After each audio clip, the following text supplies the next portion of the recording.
and welcome back this Wednesday evening to the Global Poker League. I'm Laura Cornelius. We are live and interactive. Tonight is all about heads-up action from the Eurasian Conference, and we've already seen some great games. The last one was a phenomenal heads-up match. We saw the best of three. Anatoly Filatov, the manager of the Moscow Wolverines, took that one down, winning 6 points for his team, meaning they go even further in the lead in the Eurasian Conference. George Danza was able to take 3 points though for the Paris Aviators, so still managing to secure a few points, but not doing so well, those Paris Aviators, this time around. After Las Vegas, they were struggling a little bit, and they are falling now in the Eurasian Conference, but we will look at those standings in just a little moment. Coming up as well, we have a fantastic match for you. Here it is. It's Justin Bonomo of the London Royals heads up against Dominik Nitsche of the Berlin Bears. That is going to happen in just a matter of moments. We saw Dominik Nitsche in action last night as well in the Six Max, doing the Berlin Bears proud, taking quite a lot of points for those hungry Bears who needed them as well. Will he be able to collect the points up against Justin Bonomo this evening, though? We will find out. Let's take a look at the standings in the Eurasian Conference as they are right at this moment. So Moscow Wolverines on top with 136 points after Anatoly Filatov was able to claim 6 points just within an hour ago. London Royals with 113, the same as the Hong Kong Stars, but they have the ability to take an extra 9 points now if Justin Bonomo can make the clean sweep. Hong Kong Stars, as we said, they're on 113 points. They were unable to score any points today. Tim Adams took the full 9 points for the Rome Emperors with Wayne Zhang against Tim Adams. Paris Aviators on 111 points, and those Berlin Bears are at the bottom with 100 points. So you can see there, even if Dominik Nitsche was to be able to do the clean sweep and collect the 9 points for the Berlin Bears, Philip Gruesom's team, he still will end up bottom of the table this evening. They will only be on 109 points, but just 1 point away from that 5th point spot. Let's take a look at the top scorers because it has just changed. Anatoly Filatov now is level pegging first and second place between him and Fedor Holz with 56 points after just taking down 6 points for his Moscow Wolverines there against George Danza and the Paris Aviators. Busquets still on 48 points, Randy Nanonoko-Lu with 42 points. Scott Ball we saw in action yesterday in the Six Max for the Las Vegas Moneymakers. He's on 41 points. And we have Felipe Mojave Ramos on 39 points for the Sao Paulo Metropolitans. But we will see all of the Americas Conference action tomorrow. That's when that takes place. We will see the heads up for those tomorrow, so do stay with us and we'll give you a lineup of who's playing a little bit later on in the show. Now, if you need to download the app, which of course you do, then head over to Global Poker League. You can download it on Android or iOS right now. You can find out everything you need to know about your favorite teams, your favorite managers, find out all of the latest GPL news. You can get merchandise now, baseball caps, t-shirts, hoodies, you name it. You can look totally cool with your favorite team. You can also follow us on Facebook, Twitch, Instagram, Twitter, and YouTube, so make sure you do it and send us some love this evening, please. Write all your comments. We have an expert strategist in Jonathan Little in our commentary booth this evening. He is there for you guys to help you to answer all of your questions, so make the most of him. Get your questions in and get your feedback into us via Twitch and also on Twitter at GPL. Without further ado, I can't wait for it. Let's head over to this third and final heads-up match of the evening. It's going to be Justin Bonomo of the London Royals versus Dominik Nitsche of the Berlin Bears. Thank you, Laura. My name is Roland in the booth, Booth B, here once again with Jonathan Little. Interesting that Laura said we can look really cool if we go and buy merchandise from the GPL shop, which is available on the GPL app. I already have my Las Vegas Moneymaker shirt. I'm going to wear it tomorrow. Do you feel cool when you wear it? Yes. Oh, well, I think I might have to get out there. It's a nice athletic shirt. It feels good. It feels like you're powerful. I'm going to wear it tomorrow to support Jake Cody. I really want to be cool. Six Max. Final game, guys. This is arguably the main event of tonight. Wouldn't want to disparage any of the other players here at the GPL. But come on, Justin Bonomo against Dominik Nitsche. Does it get much better than this? This is an incredibly important match for Berlin because Absolutely. they are in last place. They have 100 points, and London has 113. If London sweeps this, they will be solidly in second place and in a pretty good spot to make the playoffs.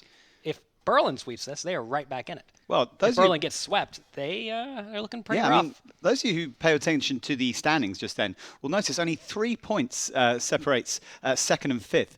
And what Berlin to get a sweep here would just be 4 points in total, separating the 5 teams below Moscow in the Eurasian Conference. So really exciting there.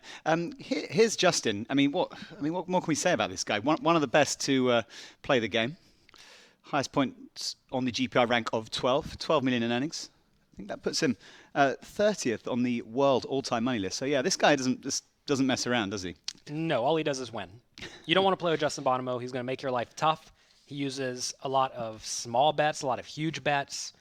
He does a decent amount of leading. Just a lot of things that are very difficult to combat. So Dominik needs to win, but they put him against one of the best in the world. So good luck.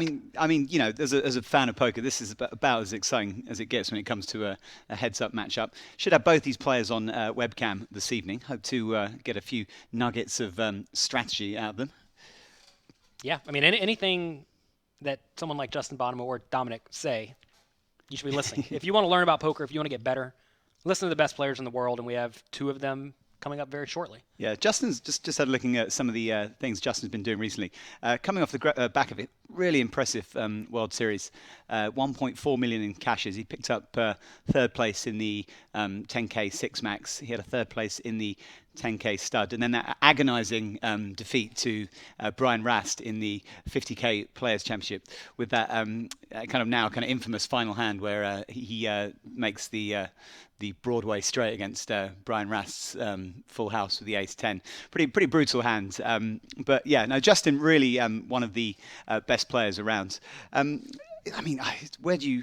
Predictions-wise, it's obvious that Berlin Bears need the points more. London are in a nice, comfortable spot. As we see Dominik Nitsche's stats here, 6.5 million earnings, up there to fourth on the GPI at one point. We just want to make it clear, Dominik is no slouch. Dominik is, again, one of the best poker players in the world, and this is going to be a close match. I'm going to call it 2-1 for Bonomo, though. Okay, yeah. Apologies if I was fanboying Justin a bit too hard there. Obviously one of my poker heroes. I've had a crush on Justin for the longest time. Casual poker fan over the years. But we're going to go to the game, guys. These guys are ready and raring to go. And I think this game, very influential in how this game's going to end up. Justin straight in there with 2 10s. And Dominik completely crushed already, 10-4 offsuit, and he makes a good fold. Interesting combo in their respective properties. Justin going for the more minimalist feel. Notice Dominik kept his vacuum cleaner there to soak up the chips. Nothing happening so far. 10-4 off, I just fold against the race there. It's not part of my strategy to play that. I feel like their apartments are very much reflecting their kind of demeanors and their appearance.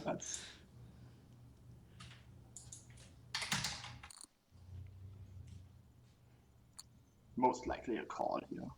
Ace 8-4, check fold.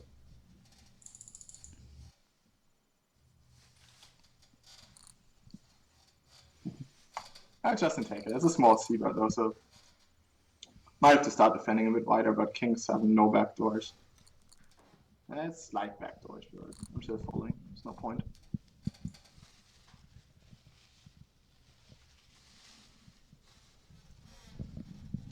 We may see a bit of action here. Justin likes to 3-bet with a more linear range, I've seen from studying him. Most likely a defense. Like I said, Justin makes it big. To open wide. 10-6-4.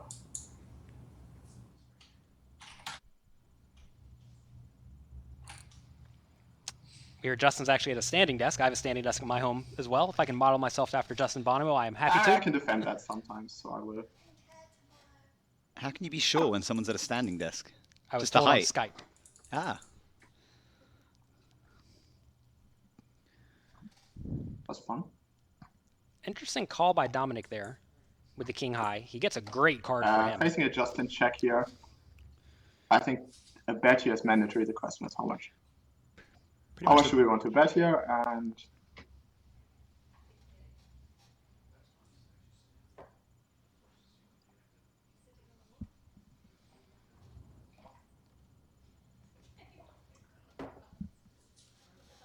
I keep coming back to 8,000 as a good amount here.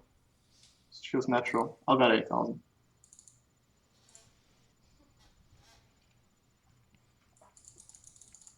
We have a really good bluffing hand here, by the way. You know, this might be going all in here like short hand. Of a lot of I can't help myself about the king of hearts. also tricky plays as well. I guess a player like that, it's important to sometimes check some of your strong hands. When I checked the turn, I certainly wasn't planning on folding this at any point in time, and I will be calling it all in if he makes it on river. Which he may.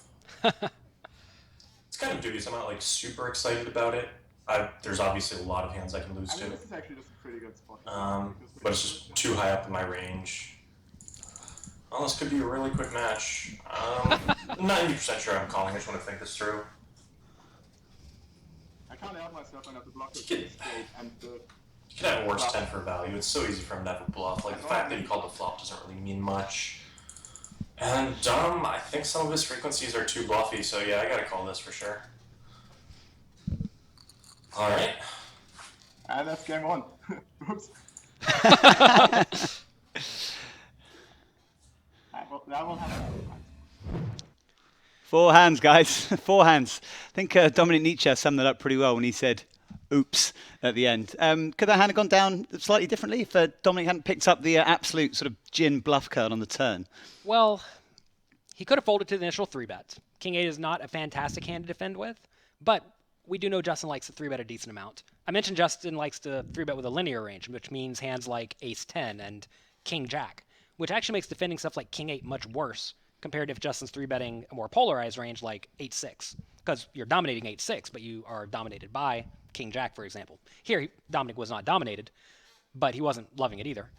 I think he could have folded the flop. He had some backdoor draws, and sure enough, it came in on the turn and it ended up stacking him, but the pre-flop peel was a bit loose, given Justin made it very large, and I think also the flop peel was a bit loose, but like Justin said, whenever he made the call, he knows Dominik has somewhat bluffy tendencies, and Yeah, I was going to come to Justin's sort of final comment at the end before he put in the chips. Said that he felt that Dominik's tendencies were slightly kind of heavy towards the bluff. Is that something you've observed, in your experience of Dominik Nitsche?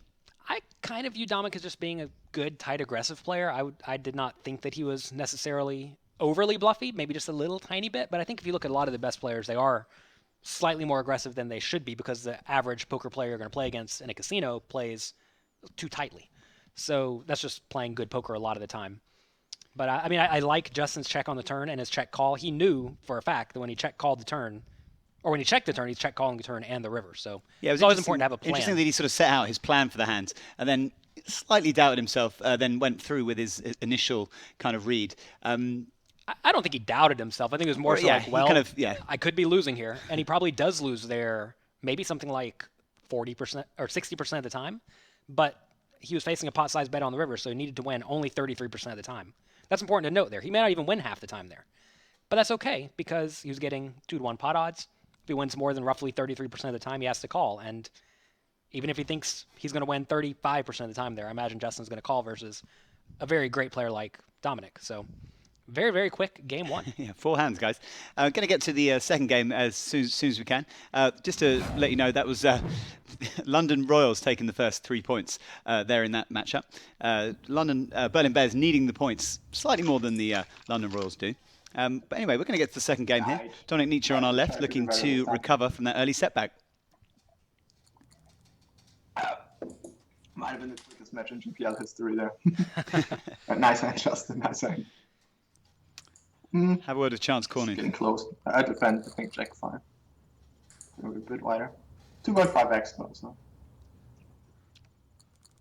So when Justin starts 3-betting bigger and with a more linear range, that's a good adjustment versus people who are going to be calling your 3-bets often with hands that you very frequently dominate. So let's keep an eye on that.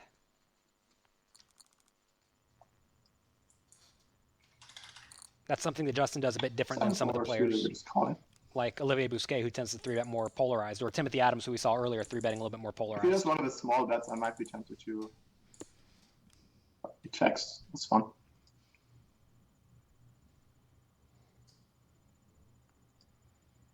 right, we keep checking.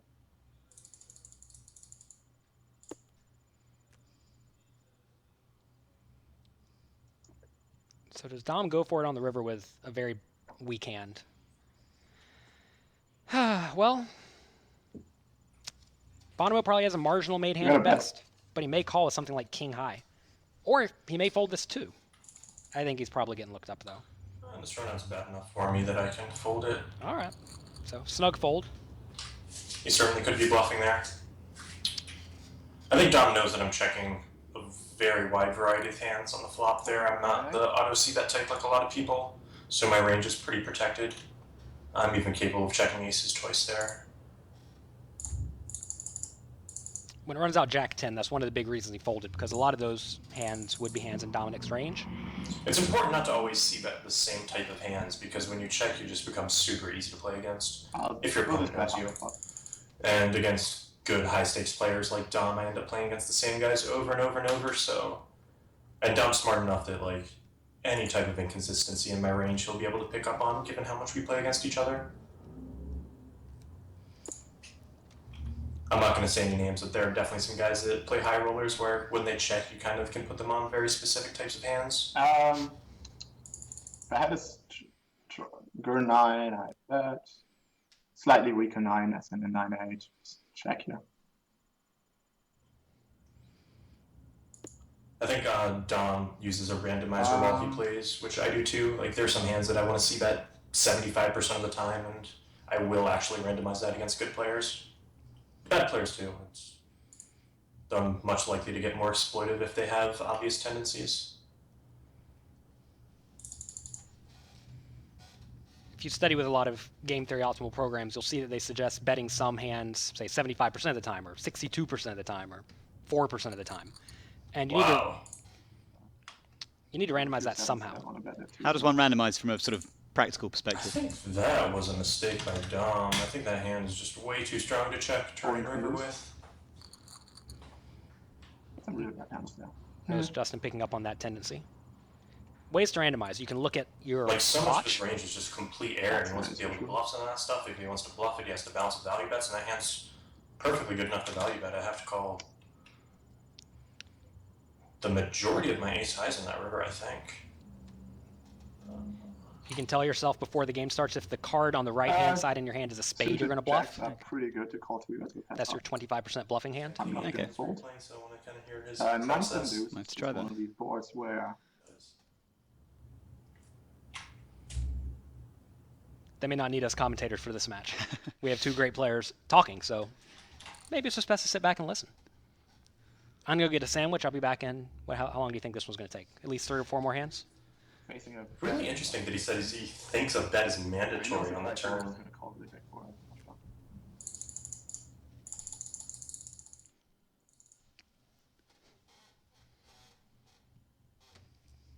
Like, this is a good example. Just because you have air and there's a card that you could bluff on, doesn't mean you should bluff now. Like, I want to check some of my ace highs. Or, sorry, some of my top pairs. So, it doesn't matter that much if you bluff on the turn of the river. And you should split your bluffs between each so that they can't just have one street where you're bluffing a lot and one where you're not. Great analysis there from Justin. And I pretty much bet that turn like that close to 100% of the time. So, oh, there we go. We're going to let these guys do most of the talking, guys. In case you thought we'd disappeared. Wow, Big hand this here. could be a mess if Dominik 3-bets. This is a hand some people 3-bet and some people don't. Ace-10 offsuit I'm referring to. I tend to just call with this hand, but some people 3-bet. People who 3-bet a little bit more linear range. This is sort of near the bottom of a linear 3-betting range. Oh, the King 8 hand is coming up. It's a fun one.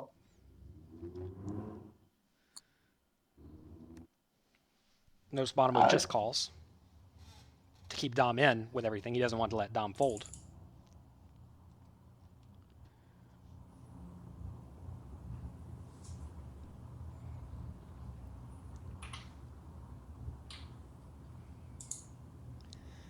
Okay, we check here quite a lot. Jack 9-5 is the board. We need to check a lot because hits him pretty well.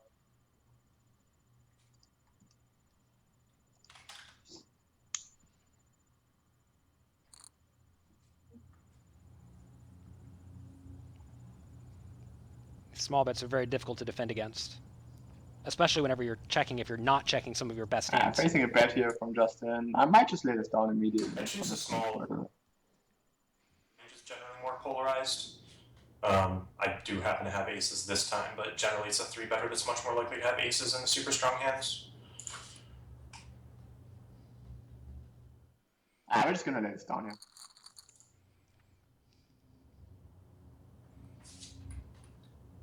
That was a great hand that just came up. Alright. Alright.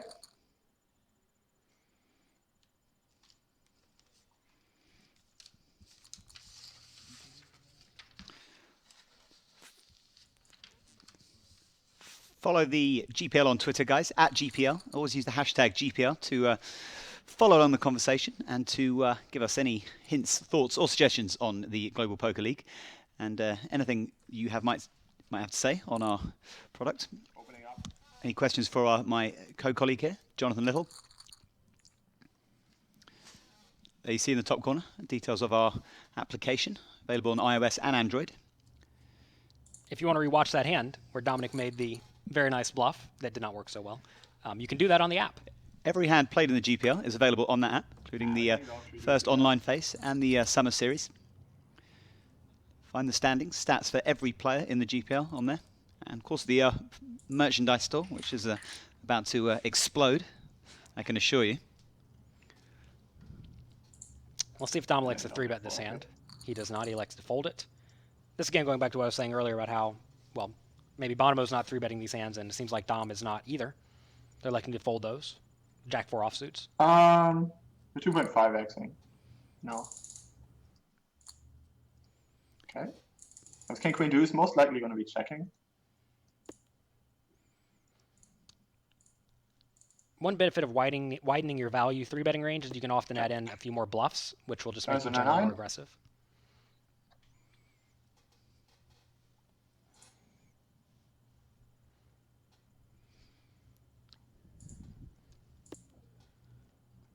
We're probably going to keep checking, but against Justin, not going to give him any So this is a spot similar to what I was talking about before. Like, yeah, I have a gut shot. Yeah, I absolutely could bluff here, but I also get to bluff river, so it's not like completely mandatory that I bluff that turn. And in fact, on this river card, I will bluff. Hopefully, maybe. I don't know. My range is polarized, so I want to bet on the bigger side. I'll go with 5,500 here. And I can do this with like Queen 10 too. It's not just, you don't have to have the nuts to bet more than the pot. Because Queen 10 would be good basically 100% of the time here. Check. I think Dom is less likely to check a king twice than a lot of other players would be. I guess you could do it sometimes. He probably has quite a few kings. And that's annoying, but I need.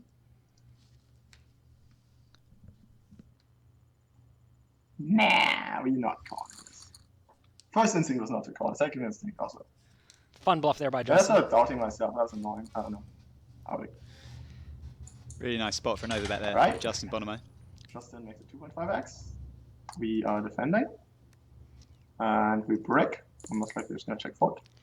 In our strategy segment we did before this game, we actually talked about an overbet that Dom made in a very similar spot where he had a hand that was not very good, and you know we kind of went through the reasoning for that. Justin checks. I check too. Just a low gut shot. I'll just delay my bluff until the river there.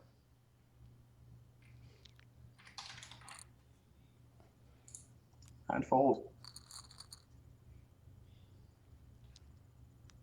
Notice Bonomo practicing what he preaches right there, checking back top pair, making it very difficult on Dom, because if Dom bets the turn, well, Justin's not folding.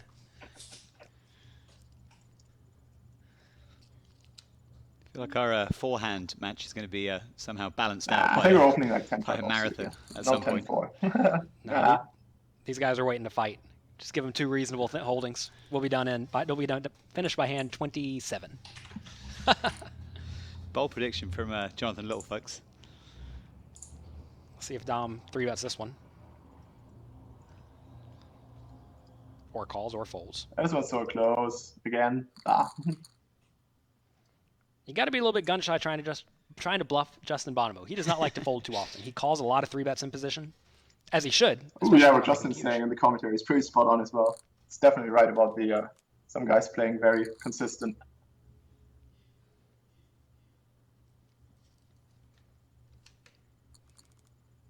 Was he saying that you were spot on? Justin. Yeah. I'm rarely spot on when analyzing the best players. Confirmed I'm using a randomizer. Well, maybe I'm not using it right now. Who knows? I can't confirm or deny. If you guys want to talk about your randomizers, let us know what you do. Everyone in the chat is very curious. Yeah. All right, this is...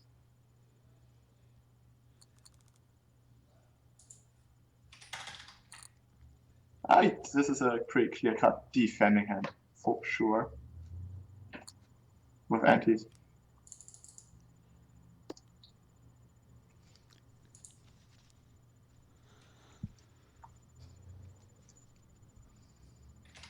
Here's a spot where, when good players have backdoor flush draws and backdoor straight draws, they're very often betting. When they do not have those draws, they're very often checking. So here I think if Justin did not have the backdoor flush draw, he probably checks behind and gives up. But because he had the backdoor draws, he feels, well, he probably should just bet. Now he gets some showdown value and decides to get out of the way. Although he may bluff the river. Dominik was just in pot control mode here. I don't think he should bluff this river at all. Justin's always calling with an ace, I would think.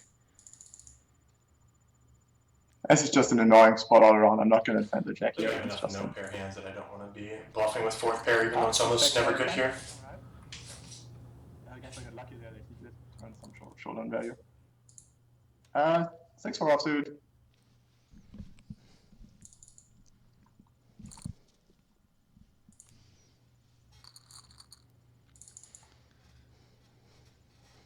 Right. Ooh, what just happened here? Just a bit of lag. All right. Get the king queen off. Interesting limp from Justin with 40 big blind stacks. I think from watching some of his previous games, he starts limping a little bit earlier than some of the other players who start limping with more 28 or less big blind stacks. But all around, great because you can limp call. Okay, Justin limp calls. We're pretty good here. Can I bet 3,000? And he lays it down. Kind of curious to see what he starts with limping with here at 40 bigs, but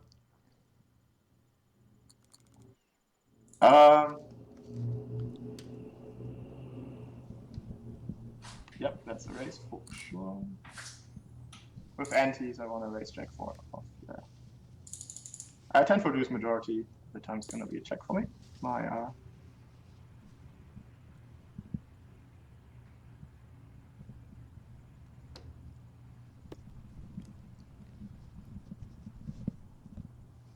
Notice there Dominik discussing how he's going to play most of his range on this board, not just this exact hand or anything like that. It's always important to think about how you're going to play your whole range. And we're just checking here. It's not point in bluffing. If I bluff this combo, I'm over bluffing. And everyone knows I always over bluff, so I'm not going to over bluff again. Heard it there from the horse's mouth, folks. Of course. And check makes perfect sense. Yeah, well played by Justin. I think I was a bit close on the river to value bet versus check that. Almost certainly it should be mixed. Remember back to a previous game today, I think it was Timothy Adams, I believe, called with a marginal pair on a 4-flush board. That's the spot where maybe Dominik would have called. And if he is going to be calling with the marginal pair on the 4 flush board, Justin can get value out of a bad flush. Just fold this. And as Justin says, he thinks it's close there with the 7. Okay, we're 2.5x here. Once we get down to 35 big blinds, I'm gonna go down to 2.2x or something, and then 25 I go down to min raise, and that's the strategy for the day. This king queen's another hand you could 3-bet or call. And now that's Dominik's just gonna be a all pretty in. easy jamming hand here for 40 bigs. Take it in. Yeah, Dom just has enough small pairs and like ace-x stuff that even though I'm not ahead of his range, I still have to call, I'm pretty sure. Which hand did I could say? easily be 27? way behind, but Oh, wow. yeah, no, we're flipping. Big coin flip here. Safe flop for Dom. Unsafe turn card there. Justin takes the lead. Nice. There it is. Yeah, a lot of people will 3-bet hands where they have a tough decision facing a 4-bet. That it's certainly easier to play that style, and it's not horrible to play that style, but in reality, the possibility of having a close decision is not actually a logical, sound reason to not do something. Really what it comes down to is when he raises, I'm way ahead of his range, so I want to 3-bet and get more money in. And now it's certainly not a disaster to just call a raise with king-queen, but I think it's better to 3-bet almost always with that hand. So what he's saying is when your opponent calls your 3-bet, you're often in great shape. And whenever he does shove, you're not loving it, but that's going to happen so infrequently that your opponent actually does shove. That's a lot of people make that their main concern. And that's just not going to happen very often. He overbets bluff. That's pretty awesome. Nice hands, nice hands. Dominik watching on the replay, seeing that he got bluffed. It's always fun. 10-9-9. Expect him to continuation with you most of the time. Call. Bingo. Ooh. Turn it straight. That's pretty sweet. Bonomo may continue barreling to try to get Dominik off of. And yeah, he side. did make a good check there with 10-6. I like that. That's nice.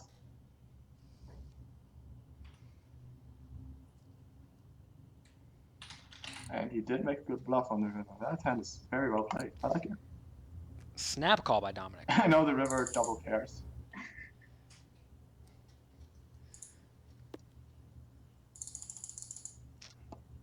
It's a rough river to bet for Bonomo. And you can certainly do that with Queen 10. Queen 10 is good to bet that big. Yeah. I'm not sure what Bonomo's going to try to get him to fold. If he bets small, he's trying to get him off of stuff like ace high, but if he bets big, he's trying to get him And off this is of not the going to 10. be fun if he bets, because he basically... He has a 9 or nothing.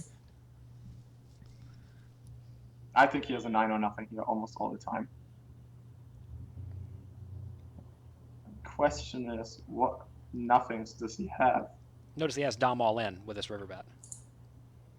The question is, what bluffs does he have here, and do I block those? Because if I...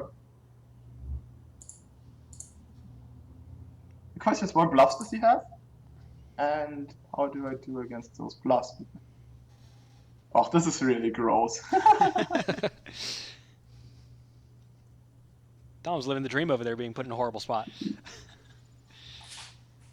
This is so... I mean, like, he could definitely have a 9. There's so many 9s in his limping range. Flop that makes sense. Turn that makes perfect sense once again. And then the river obviously makes sense as well. In terms of bluffs he could have, I think I'll block turn the river on half. this or something. And, Obviously, like, I don't have a strong bluff hand, and I like picked some up a sort gut of shot on the X turn, so combo. betting makes sense, and on the river, I can't ever win if I don't bluff. The fear, though, is just that he called twice and, like, might not play many draws that way. Obviously, I did bet the river, so I do think he has enough draws and weekends that he can fold that betting makes sense. Yeah, on the turn, it's just more of what I was talking about earlier, just, like, you can't just always bet your gut shots or always check them. You kind of have to mix it, and... Betting Bonomo's a flop, beast. checking turn, betting river as a bluff is a perfectly fine strategy. Well, here we go. We're having all in. Chip's going to go in here, And guys. then there are other situations like this with ace-4 and, you're less than 7 big blinds deep and you should never randomize and just always shove. So just because people sometimes randomize does not mean that no decision ever matters, of course. Back in the mix. Well, with 10 big is blind, Back in the mix. I'll say with 10 big blind stacks, there's nothing really to randomize between. You're either shoving or you're shoving. It's a little different than when spots where you are calling sometimes. I'm limping.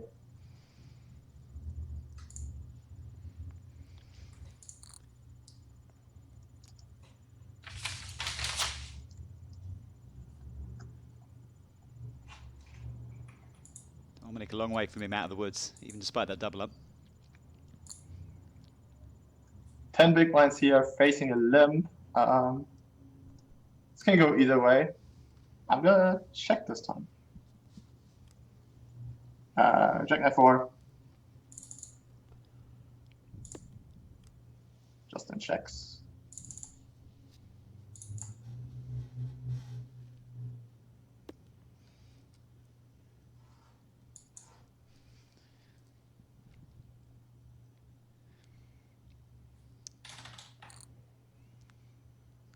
It's like this is stuff that Bonomo does is Over really bet. difficult to play against. And it's tough. And right there, notice he was okay betting 4,000 into Dominik 16,000 with the intention of folding if he gets raised. It's just okay. 10-3 suited. 9 big blinds. Still makes him my limping range.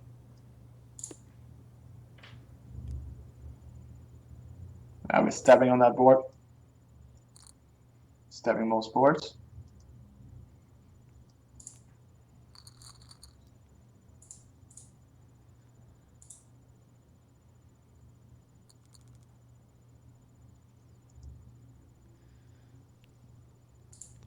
Interested to see if Justin limps or shoves this one. He does just shove, which is probably going to do with the vast majority of his strong hands that he doesn't want to limp and then call a shove with. So Queen Jack is a hand you don't really care if your opponent folds out. King 2, for example, or even 9-8, right?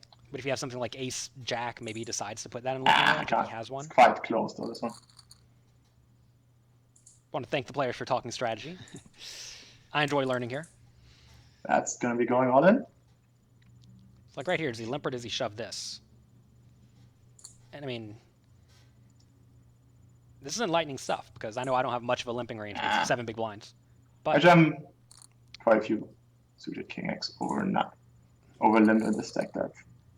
notice I would have gotten it in bad there. Bonomo limped and avoided the getting it in bad.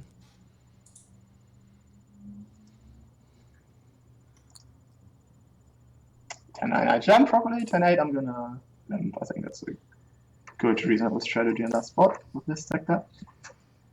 Should be a good board for me, typically. Take it.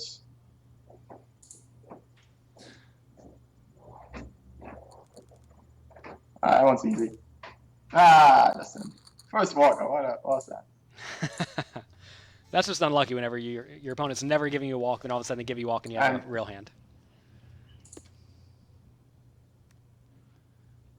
I mean,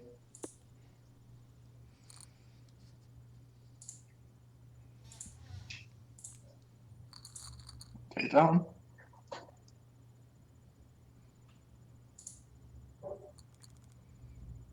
The ace-9, premium. 10 big blind play can be pretty boring. It's a lot of just like shoving your good hands, folding your bad hands. Limping, I do a lot of limping, of course. Alright. One more double up and we're back. So you end up playing all-in pots or very tiny pots a lot of the time. 6-3 once again. Very, very close, but I think folding is...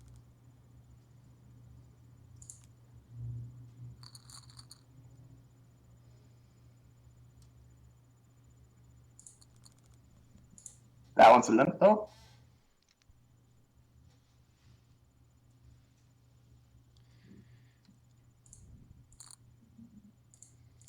Notice Justin shoving the King 3 offsuit here, which is Yeah, that king queen is quite close there.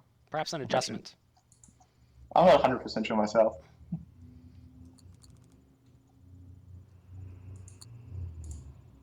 That king 3 shove I I just can made is try not to check. mandatory. My weak king's about half the time against limps, big blind, or 10 big blinds deep.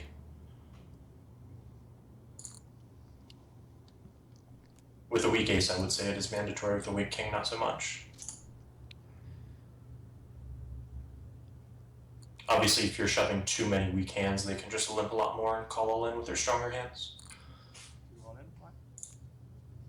So these two players is trading good hands back and forth. Always have to be balanced in this game, especially against good players.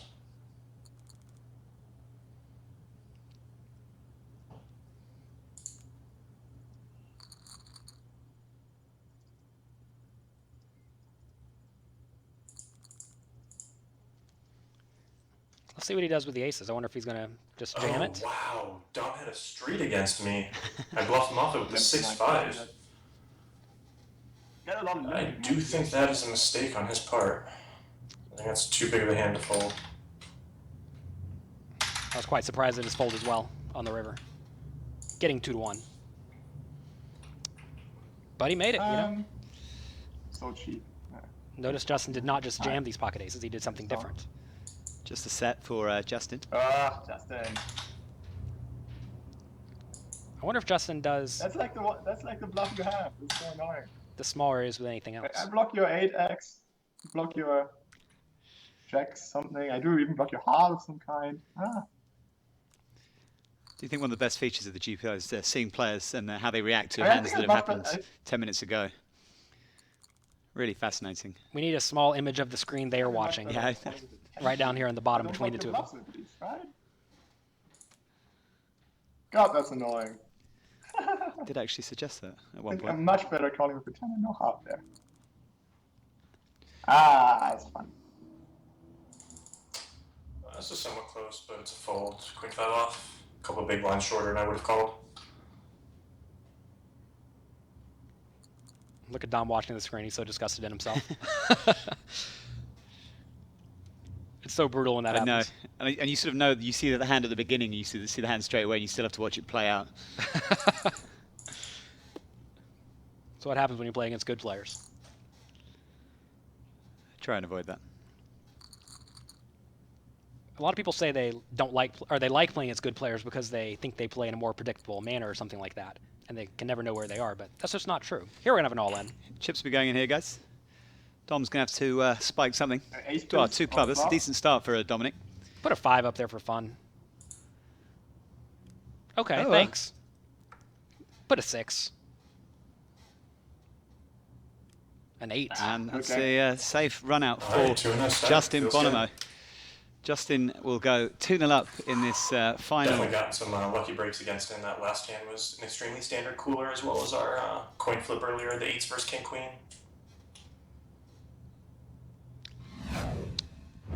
Well, it sounds like he thinks it was, 2 standard coolers at the end, but the way he got Dominik short was impressive with that bluff that got Dominik off of the straight.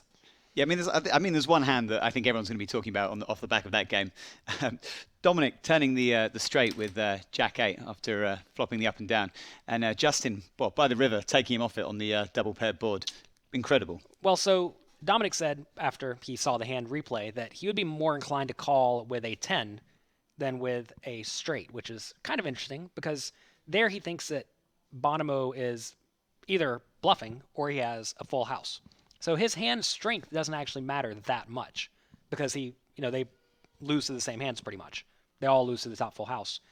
So there he made the fold, he thinks, because he had cards in his hand that make it harder for Justin to have bluffs, like the 8 of hearts, for example. The board had 2 hearts on it, so that takes away a lot of Justin's flush draw bluffs. He had also the 8, which blocked some of the straight draw bluffs. So he had blockers that made it harder for Justin to have a bluff. But he didn't have a 6 or a 5, and Justin decided to go for it with that hand, and it worked out amazingly well, and that put Dominik very short, and from there they were just playing the all-in game, and they both seemed to play a very strong short stack strategy. Yeah, I mean, that game was clearly like a momentum changer. That put Dominik Nitsche short. And then from then on, Dominik was only ever in kind of shovel fold mode, obviously throwing in with a few limps. Incredible poker from Justin Bonomo. Justin Bonomo said that he expressed that he disagreed with the fold by Dominik in that spot. You also said the same thing. Do you think Dominik will be disappointed? Would think he'll sort of want to review that hand, go over it again? Well, he's certainly going to go over it again. I don't know if he's going to be, well, I guess maybe he's going to be disappointed too. I mean, he made the play he thought was right in the game, and there's often game flow dynamics that are going on that maybe sway your decision barely one way or the other. Justin said it was a call just because his hand is too good, and that's what it amounts to. It's hard to fold that hand. And maybe, for all we know, Justin decides to turn 10-2 into a bluff or something like that. I'm not necessarily saying that's true, but maybe that's the case. Anyway, well, he made the fold. The sweep is on. Let's see if it happens. We're going to get back to the action. All right, open it up. Misclick right off the bat. I wanted to 3x. Oops. All right, we'll still play this hand pretty well. Jack 6-4. We're gonna bet. Jaxing earlier in the other matches. I did get dealt a lot of trash hands that I was folding to small raises when shorter stacked in earlier matches, so maybe he's adjusting to that. But I don't think I made any folds with big hands, just 93 type stuff.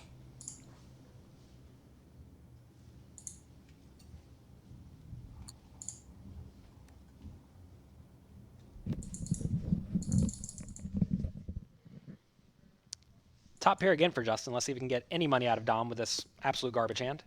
Notice he checks back top pair, top kicker, when it's somewhat susceptible to various turns. I guess some players you can bet there, you can also check. I think both are fine. You don't want to do the same thing all the time, just I like to check. This is one of these spots where Justin bets sometimes on the flop and not all the time. You know, sometimes he's checking, sometimes he's betting. And this is what makes him harder to play against. I want to see a turnover bet from him where he actually has it. You know, all this talk about being balanced, you know. I want to see when you have it. Well, there it is. There's a beautiful example of that. Okay, he's back to 3xing. Maybe that was just a misclick or a timing thing. Like a table popped up and he panicked and just hit a button or something. Since it was the first hand. Certainly can't fold any ace highs if he's just betting third pot. You would be way overfolding, giving him a profitable bluff.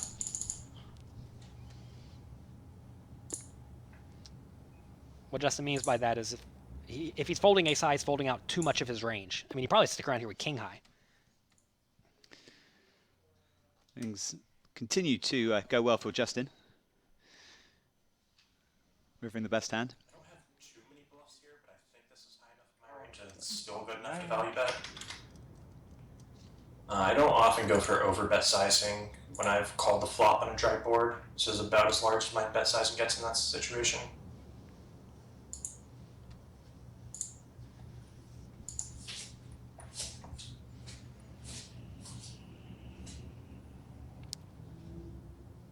Stuff like Justin just said right there, things like that, really do give you insight into how a lot of the players think and like how they are thinking about specific situations. If you're in a situation where you have a lot of bets, if you have a lot of hands to value bet and very few hands to bluff, you generally don't want to be over betting that situation.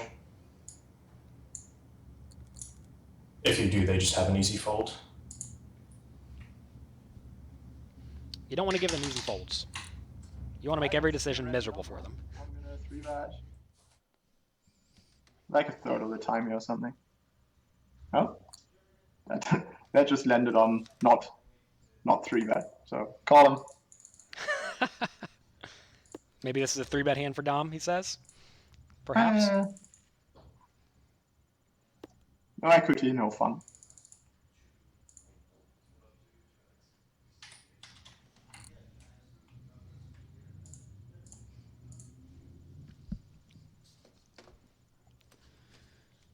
Perfect.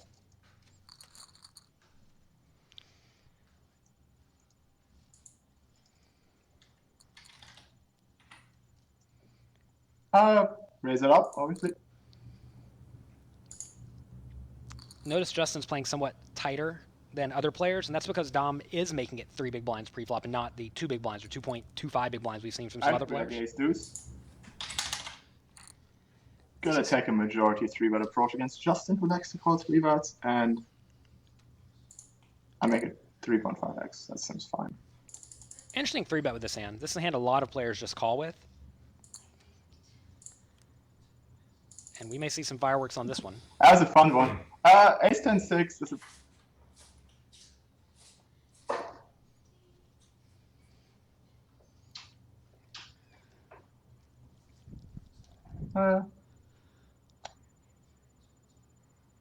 Dominik currently observing the other hand they played with pocket aces, I believe, where Check this time. Justin raised it tiny, taking that in. He's thinking, what's happening right here? Justin checks. A lot of cards that would have given Justin more equity there. That wasn't one of them. This is a spot where I think Dominik could conceivably just check the flop, the turn, and maybe even the river to give Justin every opportunity to bluff. Check, check. 8 on the turn is kind of interesting. Considering a variety of bet sizes here, but I'm just going to take the standard approach and bet around half the pot.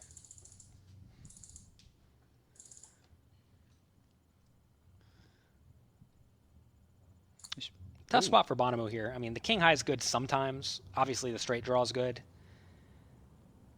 I'm not really sure how often the king high is going to be good if Dominik's And now we're on the river. I'm trying to decide, should I make a small bet here, or should I?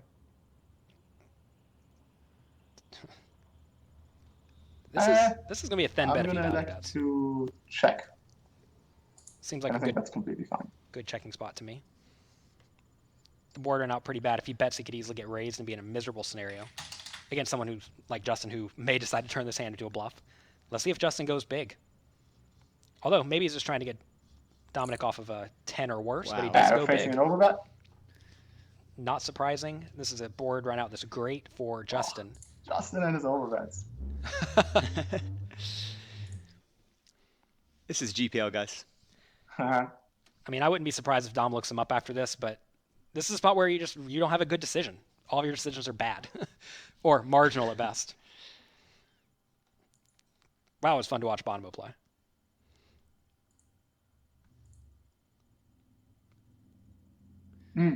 Notice here. No, I'm just going to flip a coin here because this is basically. It goes to randomizer. Notice all the draws got there. That's really the problem here. All the back door, or a lot of the back door draws got here too. Say after I just bluffed the river, but I feel like I'm due to get called in one of these spots. I've just definitely gotten the best of these bluffs so far. This thing is so close. But of course, it's hard not to make a big bluff and think about the worst case scenario. Obviously, I made the play because I think it's a good play. All right. I definitely have enough. Nice call, Dominik. Okay. Coin flip worked out. And like Justin said, whenever you do get caught bluffing a few times, really, he hasn't been caught bluffing. The stream has ruined him. Whenever Dominik knows you have bluffed a few times as overbets, I mean, they just. I mean, I do think he is supposed to call there. I think if he's folding any of his pair of aces, he's just way over folding. Kind of surprised it took him that long to call, but I guess I did bet larger than he is used to facing. So Justin says something very interesting there, that he's making bets that are larger than most players are used to facing, which puts them in spots that they are not accustomed to. A lot of players have studied diligently the somewhat standard spots. 40% majority range. But when you make different bet sizes, that takes people out of their comfort zone. It makes them make mistakes because you're going to put them in spots that they have not necessarily studied.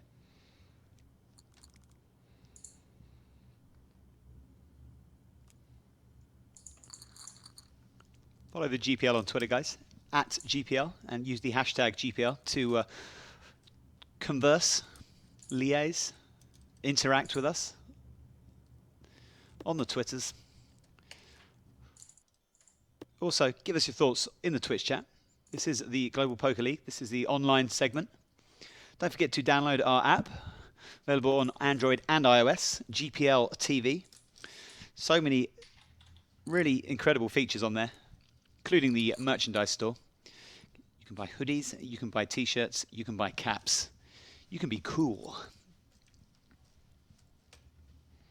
We're down to 30 big blinds. I'm gonna go a little bit smaller now. Justin quickly calls.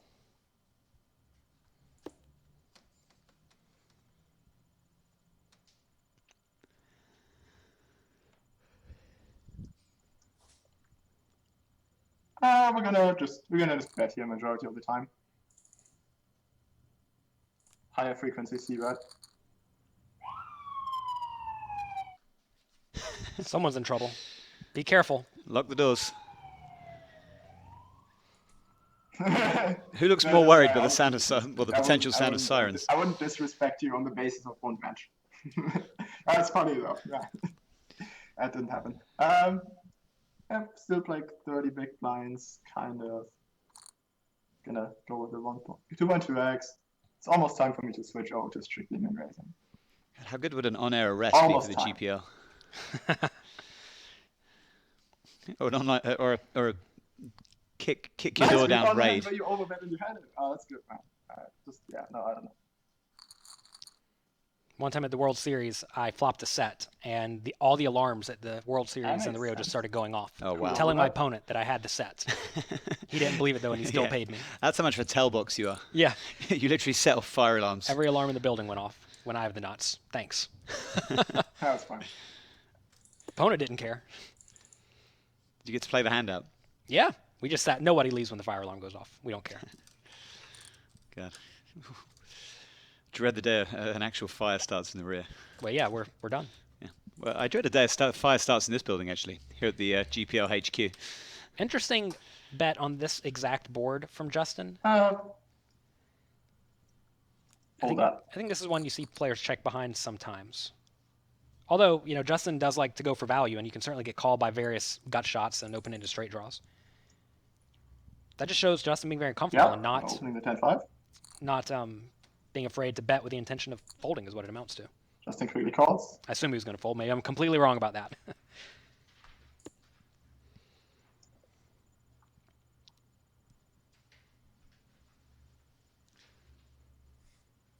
Like to bet the 10 of spades here. Not going to work.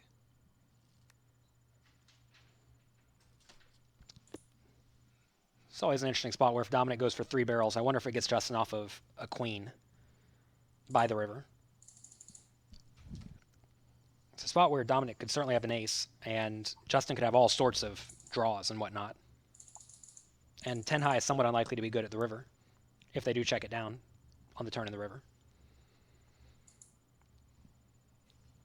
This is another spot where maybe Justin goes for thin value, where a lot of other players check. Oh, well. Justin is a master at these thin value bets. And I think as you watch the better and better players playing in the Global Poker League, you'll see the best ones going for very thin value, whereas a lot of the other players, myself included, do not know when to go for super thin value. 4x big blind raise.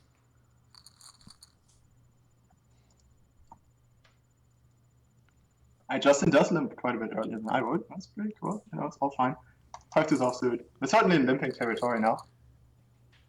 That's what I said earlier. Yeah, group antes this plays very similar to 25 big blind. It's offsuit and goes. In my opinion, so.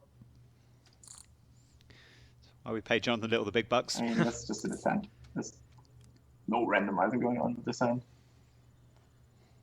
Got a shot for Bonomo.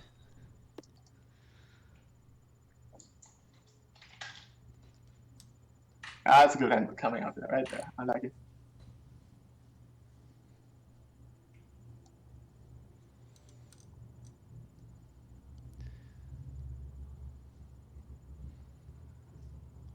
Interesting spot for Dom here.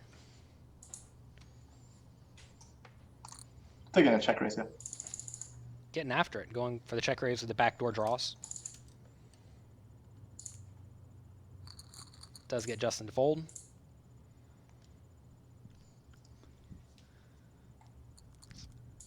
Not super happy about that fold. 2 overcards got her to the nuts, but there was a flush draw on board, so a lot of my outs are not clean, and I do have 9 high at the end of the day. Anyway, to 3x my bet, so I don't feel too horrible about it. What am I raising to here? 25 big blind, 26 big blinds deep. Let's do 2650. Decisions where you win a limp. I don't know why Justin makes it so small. So I'm not gonna fold this, but it's Bingo flop for Dominik This is a Nitsche. very good flop for his range, so I have to do a lot of checking on this board. Justin knows where he's at. As always.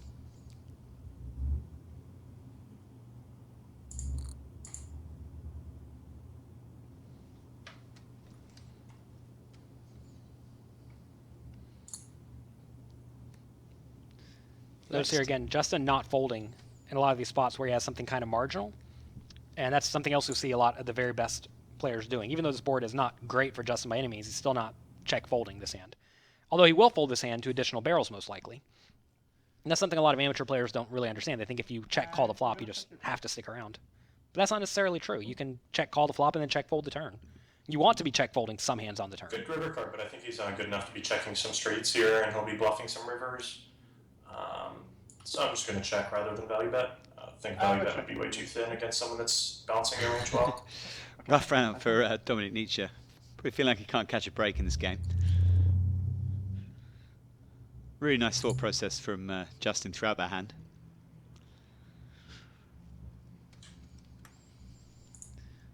Justin does limp quite a lot of the time. With antes, this gem is almost definitely fine. Wow, 31 big blind shove versus a limp. Yeah, that's a pretty big shove. Not a very standard play.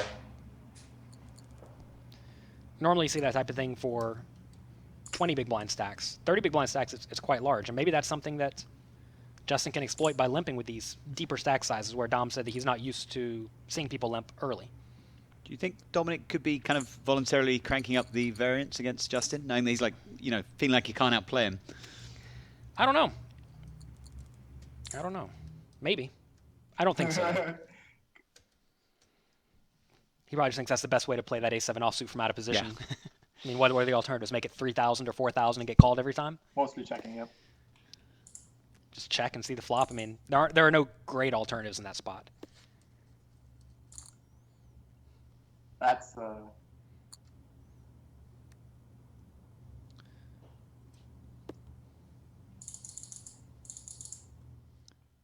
interesting turn card here. Flush draw for Dominik. And a pair. Double gut shot for Justin. Like even here on the turn, you'll see a lot of players bet very small, but we see Justin still betting 3/4 pot in all these spots. If you bet too small, you easily let your opponent stick around with a lot of stuff. And Justin doesn't want you to stick around with a lot of stuff. He just wants to force you to fold your equity. Interesting give up on the river. You don't follow through there, Justin? You don't follow through there, right? Dominik found that interesting too. Hard for me to do too much about that. I probably go through that. Interesting, though. Interesting. That's why Jonathan Little is in the Global Poker League, folks. Quick check, too. He's taking a break. All right. You like to make small raises against my limps, huh? All right. Interesting analysis from Dom there. Check. I check too on this spot. Got to get Justin's volume up. I would love the explanation on the small raise over the limp. It's probably just a function of its stack size, but maybe not. Hope to get Justin Bonomo's microphone cranked up ASAP. I think just 4K here will do the trick just fine. And he did have one of his low card come in. Probably some sort of garbage when we review this later. It's going to be limp from Justin. Ace 10 of hearts. He's clearly playing to shove here if Dominik raises. Almost always a check for me here. 8-3 deuce, I just expect him to bet. And you know what, Justin? You got it. No?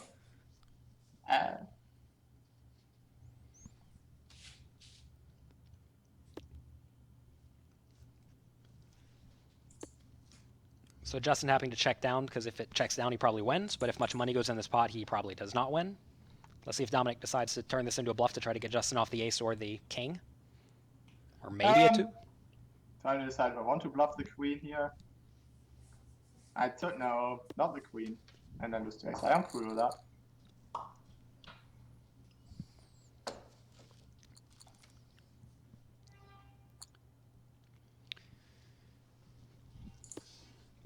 Limp the queen 6.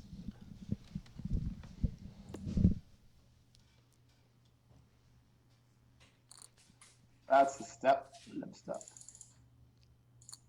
Justin does like to call bottom pair.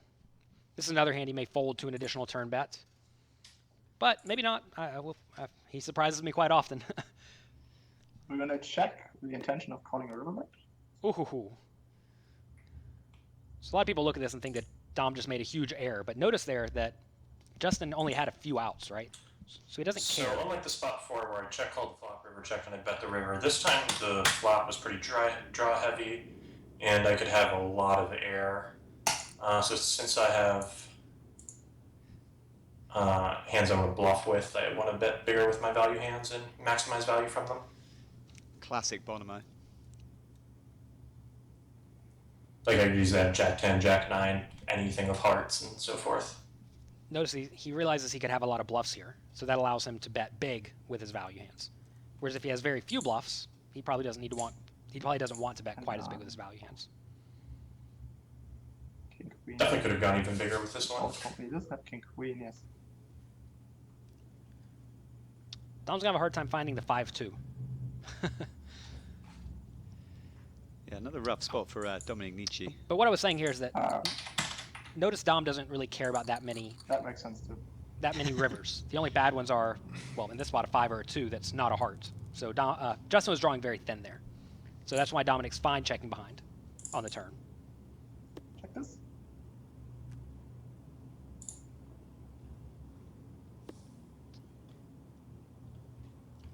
$1,600 big blind level. This shouldn't go much longer.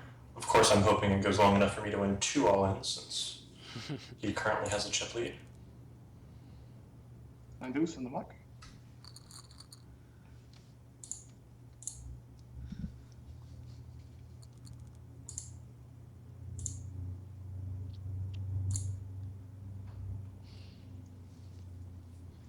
Ace-9, premium hand. Just trying to decide what my best play is. Do I want to make a normal raise?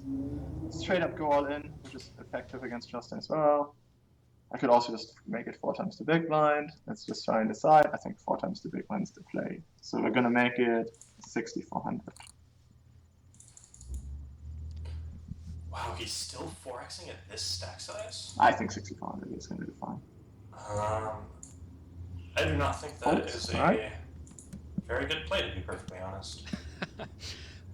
The reason he's saying this is because he thinks That's an easy limp in my opinion. Dom is risking too much from out of position to get whenever he's planning to raise and then fold, and also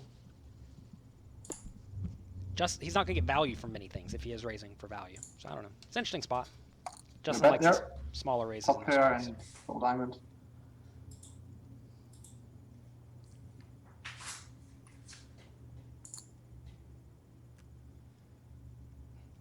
Justin floats with the junky draws.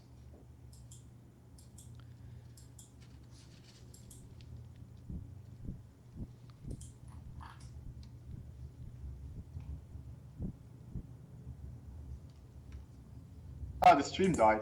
Everything okay? The stream died. No. You may have to play the rest of this match blind. Seeing 1 or 2 RIPs in Let's continue betting here. the Twitch chat. If anyone can hear Just us. a quick fold.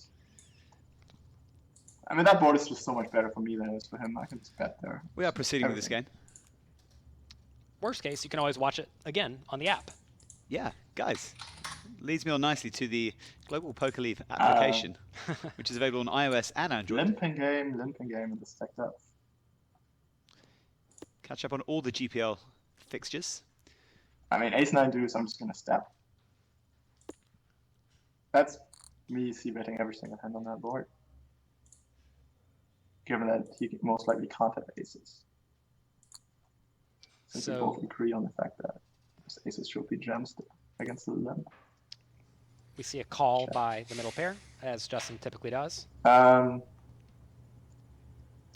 checking the turn here. With middle pairs, at least. And should I attempt to bluff this river? Is a good question. Justin quickly checks here, and I check too. I think this might be a river where he checks range as well, but I have no ambition to bluff. And if he has a 10, he's most likely not folding because he will be like, I'm at the top of my range. Call it. Which is fair game. I'll play it the same. No ambition Nice to bluff. 9-3 offsuit, almost always just straight up checking. King for 5, check fold. Let's roll into Folding the again. 1K, 2K level. and we're like 15, 16 big blind territory. I like to view it as more as like a 15 big blind situation. And at 15 big blinds, I do a lot of limping.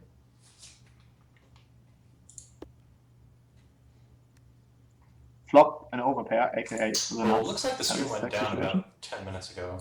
I already feel awkward enough just like being alone in a room and talking, kind of at my screen.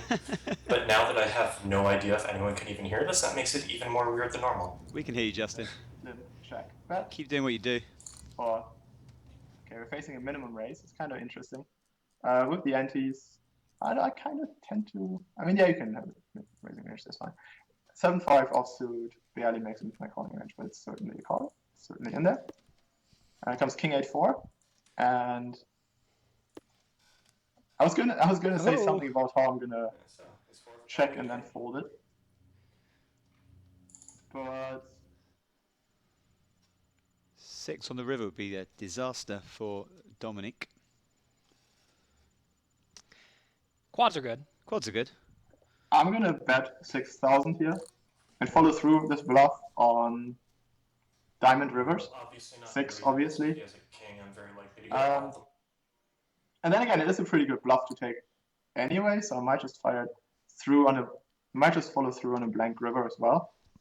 At ace high or other hands, But for that, I'd have to like, that would be a much closer spot to. Like here my value range is pretty clearly defined, so I need some bluffs as well. Buckle up. Oh, just the Yeah, quads. if that happens, you will get calls, unfortunately. 8-6 offsuit limp. Dom has attempted 2 big bluffs now. He's ran into quads. What happened in the first game? Top pair. He got the Don't try to bluff the bluff King quads. 7-4 flop, which in my opinion is once again an easy stat. Big turnaround in fortunes in this game. The sweep is on once again. Take it down.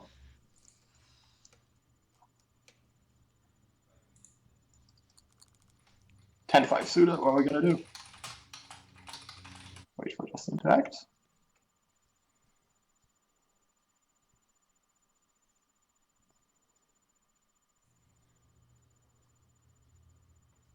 What would Justin do? He limps. We're checking. Comes great board for his range, not so great board for my range.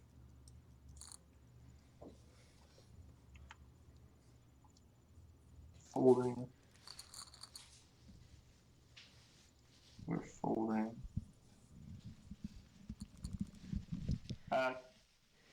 King Queen. I mean, I'll just treat it as like a 20 big blind situation, so I'm mostly limping, but you can certainly raise or you can do other things. I think either is fine, obviously. Gotta randomize as always. If you're playing against someone good. Yeah, King Queen is the hand you can definitely raise, and maybe raising is the I default. don't know, that's just my approach to the situation. It's like at 20 big blinds. Jack 9 suited. That's a pretty strong hand. I can see this going many, many ways, and there's no way to play this one badly pre-flop. Well, I think there's just going to be a fold. Oh, come on, get a walk. I don't want to get a walk. Yeah, you want to play the Jack 9 suited. We are getting a walk. All right, next hand. 10 is offsuit. Certainly strong enough to limp. Certainly strong enough for that play. King 4-3. I'm just stepping with whatever. Notice that by Dominik limping a bunch of his good hands, it allows him to limp yeah, his this is a lot weak of hands. where the game's going to go now. As I was saying earlier, limp, step from both of our sides. Basically realizing when the other player just has like a weak range, quote unquote, that cannot. All right, I mean, this is just an all-in my opinion. It's a big all-in.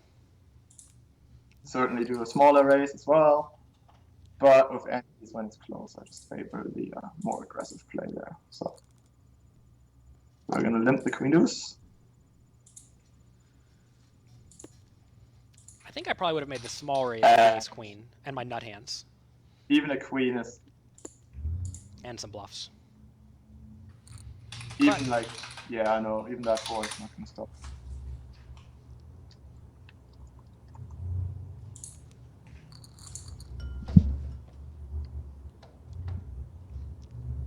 control and just spilt his water on his pants. That's nice.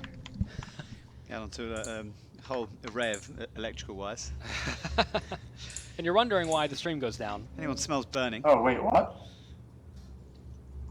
come to the commentary booth with a fire extinguisher.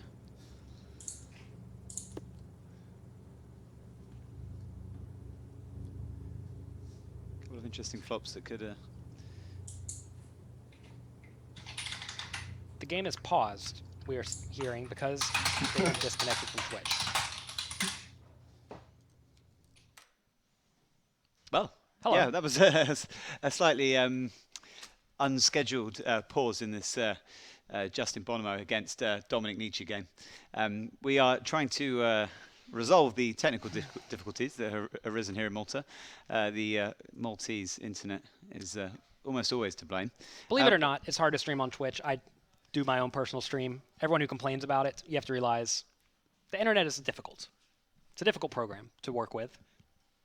So I have sympathy because I have been on it on many ends on my side, or I've been on the bad end of it many times myself, and it happens. So Oh, let's talk television. about these two guys who've been entertaining us for the last hour or so. Well, the commentary has been fantastic. So thank you to both players for that. Yeah. We all appreciate that. I mean, I'm learning. I think everyone in the Twitch chat's learning as well. So thank you for that.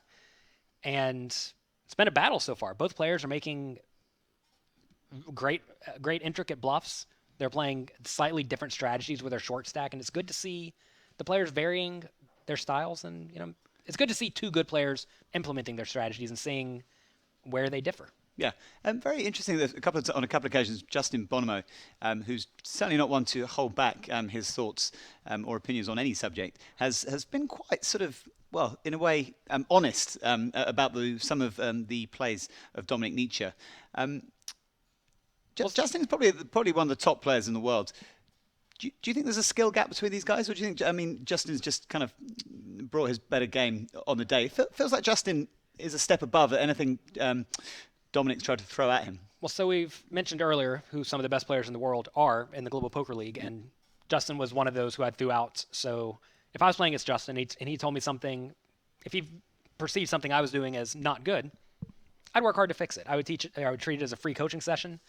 And I mean, I would venture to say Justin's one of the top 3 or 4 players in the league, if not the top. I mean, he's been playing the highest stakes cash games for a very long time. He's very well versed in all forms of poker. And I would love to have him watch my games and tell me what I'm doing wrong. I would be like a kid in the candy store if I ever had that opportunity.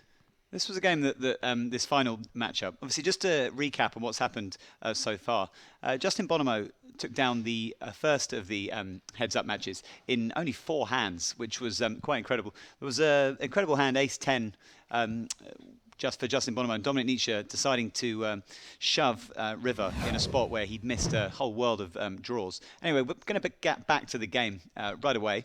Looks like the connection issues have been solved. We've lost Justin. Yeah, we've lost Justin. We did hear police sirens buzzing. Ah, here he comes. If we have an internet connection, something else clearly goes wrong. But here he is. He's back. Anyway, we're back to the game, guys.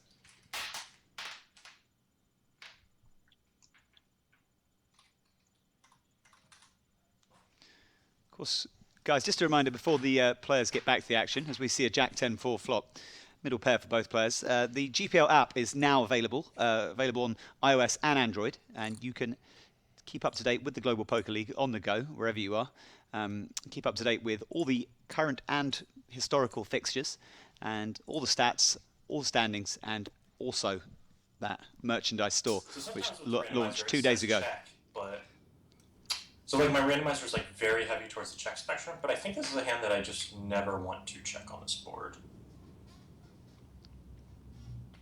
You're saying this because So you can't just always use the randomizer. Well, there's some hands you do want to bet nearly 100% of the time. Pretty much a flip going to this river card. And when I say randomizer, I just use a string of random numbers. I don't actually have like a third-party program or anything like that. There you have it. So I wonder if he just types them in ahead of time and just goes down the list. Yeah. Which is interesting. I'm sure no one's surprised that I will be going all in here. Certainly another player can put Dom in a miserable spot. Justin piles, Justin can certainly have A lot of holdings, some of which I beat, some of which I don't. Could all be all over on this hand, guys. Well, if Dominik makes a call, it's going to be over. And this is another spot where Justin could have a lot of bluffs. So the question is, are we high up in our range? I mean, we certainly have a lot of stronger hands than this, so the answer is no. Wouldn't be a terrible call. Nice lay down there by Dominik. Whereas like nut flush on the other hand, It's close. Would have ended the game. Top 2 pair is significantly better than bottom 2 pair, for example, as a hand to choose to check strong with.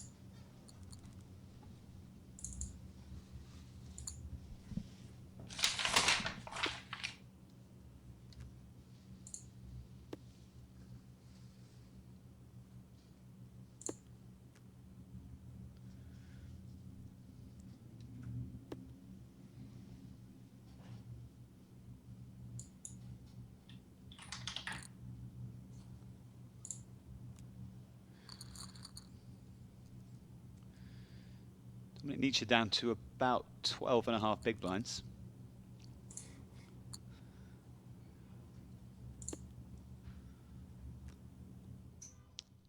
So here I have a straight draw versus bottom pair. This is a spot where Dominik could bet, but this is not a board that I think Justin wants to be raising on too often with a hand like this, because if he raises and gets much action, he's often just drawing to a straight, and he may be very, very dead versus a hand like Jack 10 or Queen 10. I'm capping myself pretty hard if I check this. I don't want to be capped, basically. I think this is a spot where I do get to bluff with all my hands that can never win. This is no exception, of course. I mean, it is literally possible to win if it goes check-check, but realistically, no showdown value, of course.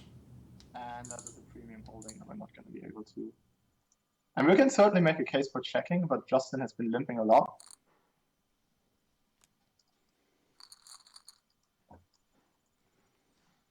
So I think either is fine. Once again, you know, either of the two options is fine. And it's hard to like make a mistake there, first of all, but I think Queen 8 suited.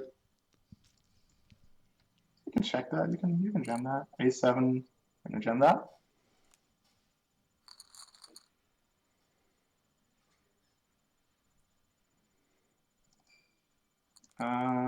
King Jack. That might be the end of this game. Certainly is going to be the end of this game, barring barring the 13% chance. And, 10, 11 big blinds or something. That is. I mean, the antis make this a slightly different game, so I'm more runs into the spots and Justin in places, which is perfectly fine. And going to be dead on the turn. Looks like a good game, unless we can pull a miracle. Nope, that looks like a good game. Well, the sweep is on. I already said it. Yeah. King of Hearts, no good for Dominik Nitsche. Things are going to get sweepy around the commentary desk here on the GPL. That's a good game. My other option would have been to raise. Didn't do it. The janitor has his broom out, sweeping the chips to Justin Bonomo. Oh, sorry, what happened? Oh, sorry. Hello. Oh, sorry, guys. Yeah, that game was won 3-2 Justin Bonomo, 0-2 Dominik Nitsche. That is 9 points to the London Royals, managed by Liv Bourrie. 0 points for the poor old Berlin Bears, managed by Philip Gruson. Not been their night. Justin Bonomo, absolute masterclass there in heads-up poker. He's always impressive, and today was no exception, and he got his team in fantastic shape. They very clearly hop into second place in their division, their conference. And, you know, they're making it much more likely that they are going to make the playoffs. So great job by Justin. Tough luck by Dominik. I mean, they paired him against one of the best players in the world, and he did his best, but nothing he did worked out too well today. He was on the bad end of some flips, and he had a tough time. Yeah, the Berlin Bears needed points there. And, I mean, you know, if you need points, throwing out Dominik Nitsche is certainly a pretty shrewd move. But when you run into the kind of the battering ram that's Justin Bonomo. Yeah, even Dominik Nitsche, you know, might not be enough. And yeah, he's really paid the price there for both the kind of Justin ran well and played exceptionally well. And I'm hearing that we may be fortunate enough to be getting an interview with Justin Bonomo. Apologies to anyone who was suffering any technical difficulties at any point during the stream. Just waiting to hear whether we've got Justin on the line. He's coming soon. Yes, we have. Over to you, Laura Cornelius. Thank you so much, Jonathan and Roland. Congratulations there to Justin Bonomo of the London Royals. There was a masterclass in poker, if ever I did see it. 9 points and a clean sweep. I'm sure Livbury will be very happy about that. They are narrowing the gap now between the first and second place in the Eurasian Conference. So Anatoly Filatov should be a little bit worried about that. I believe we have Justin Bonomo on the line to say congratulations. Well done, Justin. How did you find that match against Dominik? It feels good. Honestly, I got the best of pretty much all the situations. Whenever I made a big hand, he had a hand that was reasonable to bluff into it. Got lucky in a couple coin flips. So really happy to have gotten the 3-0 match win against a good player. How many times have you played Dom in the past? Have you learned anything new about the way that he plays during those last 3 games? One thing I found interesting was 20 big blinds deep, he was raising to 4x against a limp. I'm not really sure if that's part of a cohesive strategy or it was like a one-time thing. He's definitely on the unpredictable side. He balances his ranges. He's capable of having any hand in any situation, and that's always tough to play against.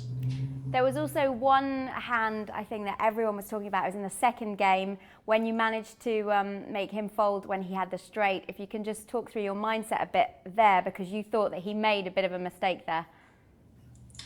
Yeah, I do think that hand is too strong in his range to fold, and if he's folding that hand, he's just folding too often and giving me a profitable bluff. I did bet 1.5 times the pot, which is much bigger than most people are used to facing.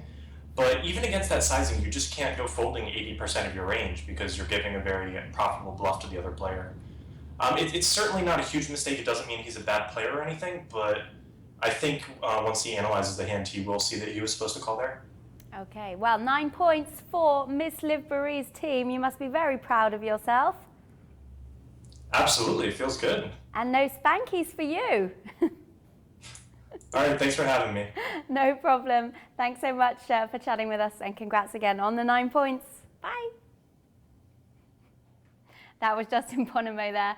9 points for the London Royals. We will see now how that affects the standings in the Eurasian Conference. As we said, Moscow Wolverines were on top with 136. They are now encroaching. It's 122 points for the London Royals. As you know, Hong Kong Stars were level pegging with the London Royals. Before that, they were both on 113 points. We can see Paris Aviators now down in 4th place with 111 points. Rome Emperors in 5th with 110 points. And the Berlin Bears at the bottom of the table, 100 points. Dominik Nitsche unable to make any points tonight. He had a tough matchup in the opponent of Justin Bonomo, but we hope that you've been able to learn a lot from watching some of the action tonight.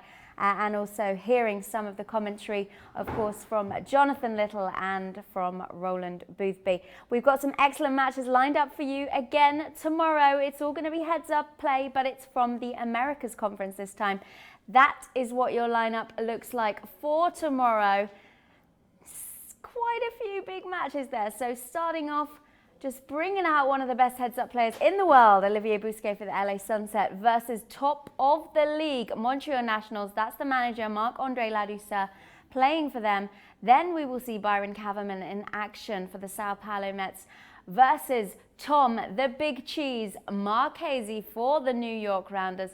And the third and final matchup in the Americas heads-up tomorrow will be Jonathan Jaffe for the San Francisco Rush versus Jake Cody for the Las Vegas Moneymakers. So lots of action and great poker lined up for you guys tomorrow evening here on the Global Poker League as well. It's been a fantastic night this evening. Thank you so much to all of our players taking part, and congratulations to our big winners this evening. 2 clean sweeps, one for Justin Bonomo, of course, for the London Royals, and one for Timothy Adams of the Rome Emperors. Thanks so much to Roland Boothby and Jonathan Little for commentating tonight, and thank you to you guys for watching. Join us back here. Our first match tomorrow kicks off at 7 p.m. Central European Time. See you then.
Hey guys, welcome to the Global Poker League and a new strategy segment here we're doing at the GPL. This week I'm very fortunate to be joined by the Las Vegas moneymaker